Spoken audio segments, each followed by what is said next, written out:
ఇక్కడ documentary video ఏదో చూసాను నేను. పెద్ద సింహం లేని టైంలో ఈ చిన్న సింహం ఏదో దారి తప్పి ఆడుకుంటున్న టైంలో కొన్ని నక్కల గుంపు వచ్చి దాని మీద దాడి చేస్తాయి. నక్కలన్నీ వచ్చి దాని చుట్టూ చేరి ఆ చిన్న పిల్లల్ని తినేద్దామని ట్రై చేస్తూ ఉంటాయి.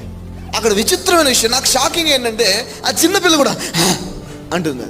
అది భయపడి పారిపోవట్లేదు, అన్ని గుంపు చేరున్నాయి అంటుంది. అది మిగతా ఆ నక్కలన్నీ మాట్లాడుకున్నాయి, ఏమనంటే చూసినారు అప్పుడే రాజు అయిపోయిందిరా ఇది అని చెప్పేసి మిగతా ఈ మూడోసారి అది అరిసేసరికి పెద్ద సింహం అరుపు వినిపిస్తుంది.